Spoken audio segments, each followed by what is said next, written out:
Cristian Vitale nació en Lanús, en la provincia de Buenos Aires, es profesor de historia, egresado de la Facultad de Filosofía y Letras de la UBA. No puso el año. Es periodista. No puso el año. 70. Ah, 1970. ¿Vos? Es la generación de 70, entonces. La generación 70. Bueno, es periodista, trabaja en Página 12 desde el año 98 y bueno, y tiene un currículum muy extenso, con mucha experiencia, y además es el autor de un libro que la verdad que está muy bueno, San Martín, Rosas y Perón, orígenes, mutaciones y persistencias de una trilogía nacional. Bueno, bienvenido a Genética Sindical. Un tema más que interesante, ¿eh? Sí. Basilio Débora, gracias por invitarme, a los chicos de la producción, de la operación técnica, Nico y Leandro. Bien. ¿Ahí se ve? Es un honor estar aquí conversando con ustedes, empezando a conversar con ustedes. Disculpen un poco la demora, después en privado les cuento qué me pasó. A ver. Fue medio bizarro. Voy a tomar un mate. Bueno, es un gusto en el Día de la Soberanía, sobre todo. Exactamente, ¿no? Eso le iba a... La pegamos. Así es. Estaba planificado. Claro. Cuando la estrategia es correcta, las tácticas son conducentes. También lo son, claro. Decía un general, que era el general Perón, ¿no? Así es. Así que son causalidades, no casualidades. Causalidades, sí. Lo hablamos cuando vino el otro día, hicimos una presentación con músicos en el Tazo, estuvo Débora, en un momento en el que bajo del escenario donde me estaba derritiendo. ¿Sí? Hacía calor y las luces que... Claro. Sí. Bueno, el estrellato tiene ese costo. Claro, cuando uno se transforma en una especie de Mick Jagger, famoso tiene ese costo. Claro. Con Mick Jagger, más que Mick Jagger, no sé, el AC/DC parezco. Entonces, bueno, en un momento en los que bajo me encuentro con Débora, me invita al programa y después empiezo a caer en toda esta historia. Digo, y hoy me levanto y digo, claro, es el Día de la Soberanía. Exactamente. Va como piña. Exactamente. Un día como hoy, de 1845... se produjo la resistencia ante el bloqueo anglo-francés. Nada menos, ¿no? Dos de las potencias más fuertes del mundo en ese momento. Una de ellas persiste. Francia por ahí bajó un poco en el escalón de las potencias mundiales, pero Inglaterra sin duda lo sigue siendo, y Mansilla con la venia de Rosas que se planta ante ese bloqueo, ¿no? Ante ese capricho imperialista. Por lo tanto, es un día para empezar, digamos, a entrarle al libro por ese lado, por el lado de... ¿Cómo surgió hacer este libro? Este libro surgió de una manera... ¿Se escucha el ruido del mate? Estamos tomando mate. Está perfecto. Sí, igual acá. Falta Adolfo, que siempre toma el mate acá. Está buenísimo. Adolfo, y come las galletitas acá sobre el micrófono. Está escuchando, te aviso, Adolfo. Ay, no. Está escuchando. Bueno. Adolfo, el secretario general de Subtap, el conductor. Bueno, un abrazo a Adolfo también. Bueno, uno de los conductores, somos tres conductores. Le disputamos la conducción nosotros. Somos tres conductores. Pero como es secretario general, la compañera es secretaria de Asuntos Intersindicales de la Bancaria, y yo soy un militante de las coordinadoras sindicales, entonces hay que respetar los escalafones. Exactamente, estoy en el tercer nivel. Está bien. No, me preguntabas cómo nació un poco la idea. Sí, en general a veces lo cuento por ese lado. Cuando se hace algo en términos de historiografía o de obra en general, ¿no?, relacionada con la historia o con la literatura, con lo que fuese, hay dos puertas de entrada. O hay un interés, digamos, que es previo, que preexiste, digamos, a las herramientas que fuiste obteniendo en la facultad, en la academia, donde fuere, digamos, para escribir algo, o eso aparece después de la formación, ¿no? Hay como dos instancias. Y a mí me apareció antes, digamos. Esta es una curiosidad que tengo por la historia nacional argentina, prácticamente que me viene de las entrañas familiares, de los genes. Vengo de una familia recontra peronista, digamos,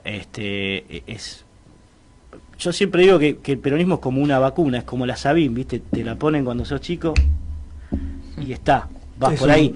Es un sentimiento, como dicen muchos. Es un sentimiento incontrolable, ¿no? Entonces, bueno, muchas veces pasa que hay cierta rebeldía, uno se pelea con el peronismo como que se pelea con sus padres, pero después termina volviendo, ¿no? Es como el tango, es como la relación con los padres, es muy fuerte en cuestiones identitarias, lo sabemos, ¿no? Obviamente, y ese grito "viva Perón, carajo", como un grito de bronca, rebeldía, permanente, ¿no? Y como la manifestación de la identidad, la pertenencia a un lugar que llevamos, sobre todo cuando estás afuera también, ¿no? He conocido gorilas, amigos, que estando afuera, en otro país, se han hecho profundamente peronistas y han defendido al peronismo hasta en lo más indefendible. Digamos, ¿no? Mirá vos. Sí, es como una huella de pertenencia e identidad del pueblo argentino. O sea, se necesita poner distancia para ver la situación nacional, en este caso, ¿no? Exactamente. Esos compañeros, esos amigos, ¿de qué origen? ¿De antiperonistas de qué origen? ¿O no peronistas de qué origen? En general, de la vertiente de izquierda. Ah, claro, obviamente. Antiperonismo de izquierda, porque el antiperonismo de derecha está en otros estratos sociales. Exactamente. Que no conozco claro. Muy poco, digamos, ¿no? Claro. Algún que otro rosista fanático. Bueno, es que hoy después vamos a hablar un poquito de la actualidad, pero hoy si uno ve la situación de América Latina, ve la situación de Brasil en particular, te dicen los compañeros del PT, de Lula, Brasil falta el peronismo. Hubo un intento en Brasil que fue el último Getúlio Vargas, digamos, ¿no? Que uno podría considerar una especie de Perón brasilero, sobre todo hacia mediados de la década del 50, cuando él se ayorna un poco y deja esa política represiva que tenía en sus primeros tiempos. Ahí se pudo conformar un frente y popular nacional, y de hecho es cuando lo derrocan, ¿no? Pero no tuvo continuidad.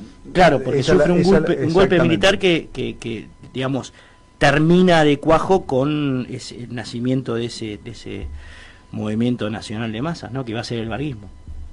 Pero antes de irnos al varguismo, al APRA peruano y al MNRI boliviano, que son importantes porque son contemporáneos del peronismo, esta trilogía, ¿cómo la vinculás en el libro?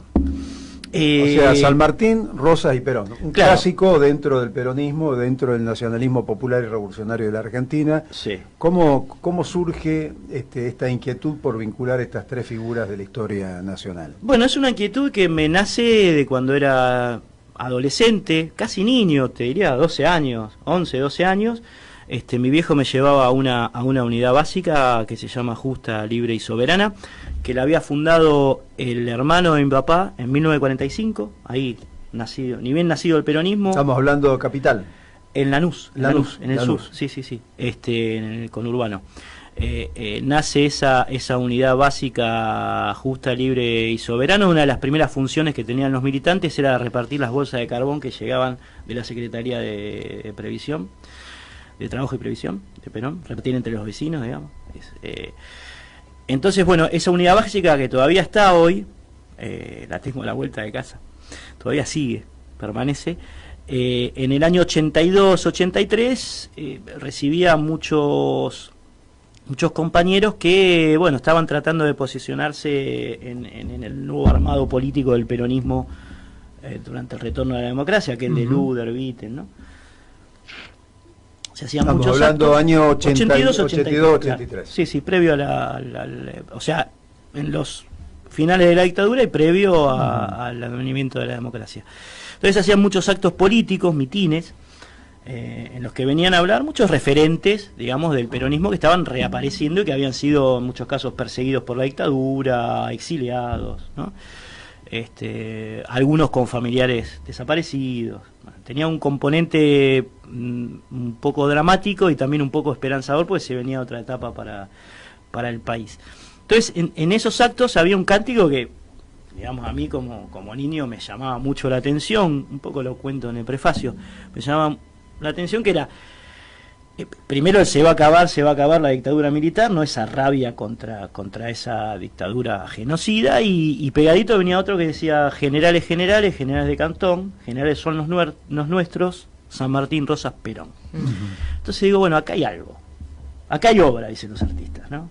Digo, si putean a los milicos y después están cantando a favor de otros militares, es porque esos militares tuvieron algo. Hay una raíz de nuestra historia. Exactamente, y ahí arranca la curiosidad siendo yo un niño. Muy chico. Claro, un chico, ¿no? Arranca y, por supuesto, como decía antes, es lo que preexiste a las herramientas que después fui incorporando para poder escribirlo en un libro que es de historiografía más que de historia. No es un libro, digamos, que esté dedicado a narrar hechos y a comparar fácticamente a San Martín, Rosas, Perón, si bien hay un poco de eso, sino más bien a analizar la trilogía respecto de los historiadores que la fogonearon,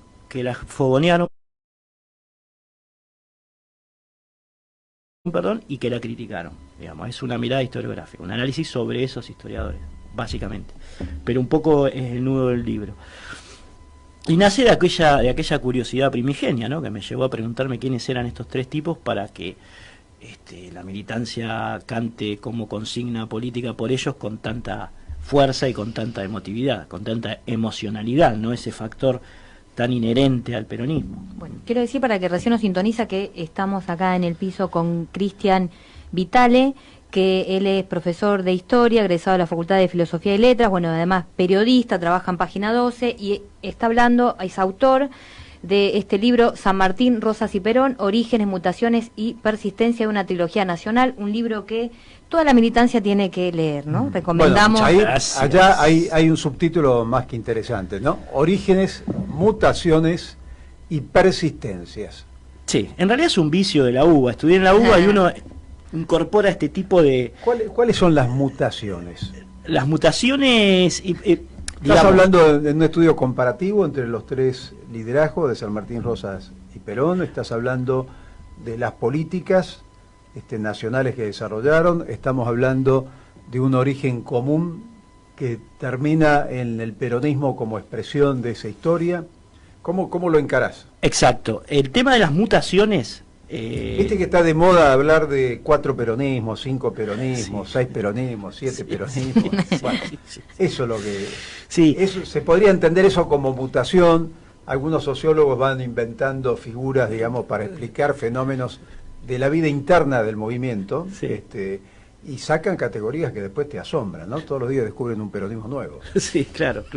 Por eso digo, la pomposidad del subtítulo, hoy le pondría, si me ofrecen, se hizo una reimpresión pero no una reedición, es decir, se reimprimió el libro tal cual está. Pero si me permiten reeditarlo, le saco ese subtítulo y le pongo una mirada historiográfica. Ajá. Y listo. Y lo corto ahí. Pero bueno, la cuestión de las mutaciones tiene más que ver con la apropiación de esta trilogía que se hizo o que se hicieron diferentes militantes del campo nacional y popular a lo largo de la historia, digamos, cómo se la apropian. Si vos me ves a mí, yo tengo el pelo largo, me gusta Led Zeppelin, qué sé yo, me gusta el rock inglés, no tengo ningún prurito en ese sentido. Y me apropio desde ese lugar, que es un lugar más inclusivo, más de, si quiere, universal, ¿no?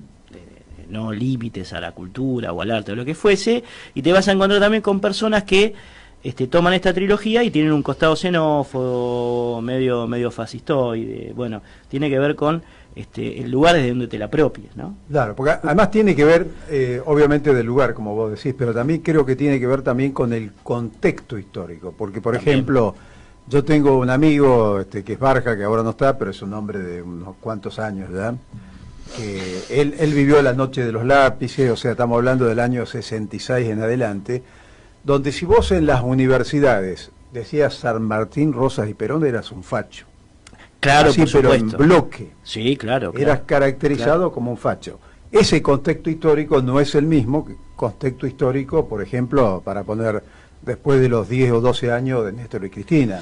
Por supuesto, pero además hay otro previo. Hay una resignificación de la historia y una búsqueda y una visión diferente, ¿no? Por supuesto, pero además hay un paso previo a la caracterización de facho, que es cuando todo se corre a la izquierda en los 70. Pero antes, digamos, los fogoneros de esta tríada, ninguno de los tres está relacionado con el fascismo. digamos, claro, obviamente. Ni Arturo Jaureche, ni el Pepe Rosa, ni Fermín Chávez. Sí, ni Scalabrini Ortiz. Ni Scalabrini Ortiz, ni John William Cook. No, John William Cook, exactamente. O sea, los fogoneros de esta triada son...